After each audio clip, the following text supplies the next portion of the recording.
Yeah, man. People, we're fine. There's no issues here, but we're gonna drop these sports. We're gonna drop these sports on y'all ass for a couple minutes today. So yo, Let's get I to wanted it. to start, man. I wanted to start real quick with some NBA news, man. And uh, Brandon, I'm going to drop something on you. I didn't mention this to you in the production meeting, but Oh Lord, I you want want to to I catch want me to off guard? I want to drop something on you.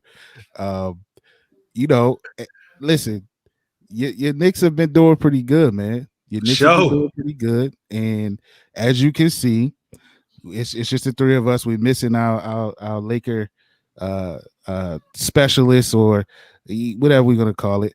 We're missing Alex, so we don't have that. But I wanted to give you the chance and start this segment here, which is Brandon's Knicks report. You every once in a while you drop a little line on social media about how the Knicks doing, how your man damn his name slips me right now. Julius. How Julius is dropping triple doubles. Julius. So yo, I want you to give us a quick Knicks report on your squad right now, man. What's going on in New York?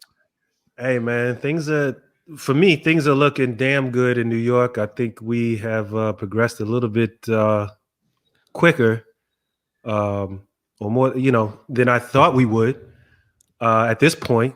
I know, you guys would tease me in the offseason and ask me, well, how many wins you think they're going to get this year? And so I think last year I thought that they would get 27. It looked like they may have reached that.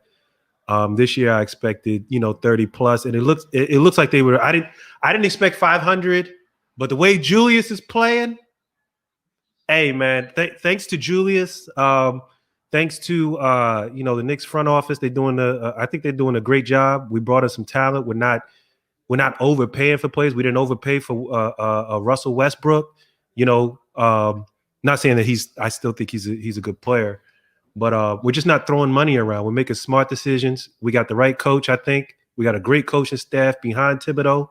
I am excited for New York right now. We're sitting around 500. I think we're the AC right now. We just beat Orlando the other night. So that might have put us one game over 500, or we're at 500 right now, whatever the case may be.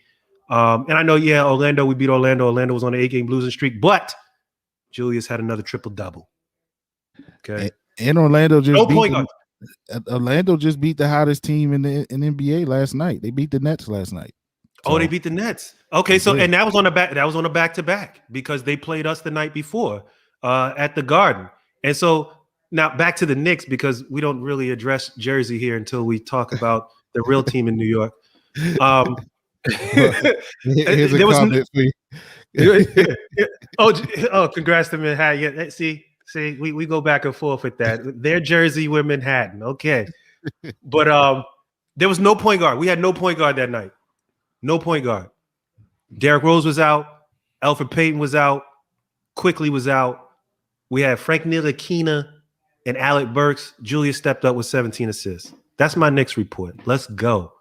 Let's go. So one question for you before we move on. What are your expectations for them for the rest of the season? Do you expect them to hover around the 8th seed, or do you expect them to move up a couple notches? Maybe around 6 or 7. It could go either way for a couple of different reasons. One, I think seeds like 4 through 10 in the East are like tight. So you have one bad losing streak, you can drop from 4 to 10 in like a matter of a week or two. Yeah. So given that, I know our schedule is tougher on the second half. When I say second half, I'm talking about after the All-Star break. So we came off, we played Milwaukee, then we played Jersey back to back. And no, excuse me, we played Milwaukee, we played Jersey. Who else did we lose? And Philly. Those are top 3 teams in the East. Straight out the All-Star break. Milwaukee gave us a little beating there. Julius didn't have a good game, but he historically doesn't do good after the All-Star break. But anyway, I think that we could be anywhere from 4 to 10, probably more likely around 6 to 8. I hope that we're there, because I do think that we are in the top 8 in the East easily at this point, but we'll see. I expect us to be in the playoffs this year. Well said. Well, that's Brandon's Knicks report that I just dropped on him mid show. He didn't know it was coming, I so didn't know it was coming, he did a great job on but I giving get everything. excited. Let's I figured go. I figured he would like that. So that's a good way to start the show. But I might want I'm gonna bring you down a little bit. You're not gonna like this next question. Oh, But Lord. previous shows, man, we talked about the Nets, and the last time we actually recorded, that was around the time they were struggling after they got their big 3 or 4 together, whatever we're gonna call it. Well, it wasn't a 4 then, but since then they've added Blake Griffin, and they've gone on a tear. So, It's still a 3, but go ahead. what do you guys think of the Nets, man? Like, are they the clear cut favorite to come out of the East? Are they the clear cut favorite to win the championship? Is it now them versus everybody? First, it was the Lakers game. The season started, it was the Lakers versus everybody. Is it now? Some people say it's now the Nets versus everybody. So is it their championship to lose? I mean, the Lakers, they won last year, so they're still the team to beat. But at the same time, this team has been built to actually go and win it all. I mean, you don't have all those superstars on that team, and you don't take it, you don't take it all the way to the championship. So I mean, time will tell. Time will tell. But I mean, they're a powerful team, yo. They're they're a solid squad. I think you could say it's us versus the world for a number of teams. And I just took a quick look here. I mean, you could say the same thing about Philly. It's us against the world because, Philly, they're the number 1 seed. So they obviously look good this season. And I know Philly fans are excited there. But nobody's really talking about them seriously about winning the championship. So they could say that. Jersey could say it. Milwaukee could say it. Miami could say it after coming out of the finals last year in the West. Utah, the Lakers, a bunch of different teams could say it's us versus the world. But we're talking about Jersey. They ain't got no excuse this year. That's all. That's where I'm gonna leave it at. They have no excuse this year. They are scary, but I'm gonna stick to my guns and say, as I shake as I say this, I'm still gonna say New York wins a championship before Jersey does. But Kyrie looks amazing. I was saying the other night, he looked like Spider-Man out on the court. Like his agility is ridiculous. You can't guard him. Yeah.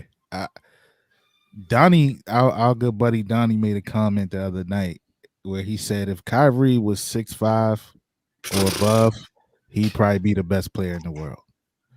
And I'm like, damn, like, yo, he got a point because that cat he's a beast, yo. He's a beast, and I mean, they're looking great. They're doing all of this without KD, and so when he gets back, it's only going to be that much more scarier. So look out for the Nets, man. A lot of people ain't think it was going to work out. I admit, from my part, it was mostly hate, but I wanted Kyrie. Shit, and you can see why. Like, people think he's a little wacky, but like I said, he looked like Spider-Man out there on the court. Yeah, Kyrie a beast. So shout out to the Nets, man. We'll see. I think the more it adds more intrigue to the league. When you got the Nets playing like they playing, you got the Lakers, you got the Knicks playing better. You got Philly looking good. You got even teams like Utah looking good, Phoenix looking good. So it adds more intrigue to the season. So I'm glad to see it all. So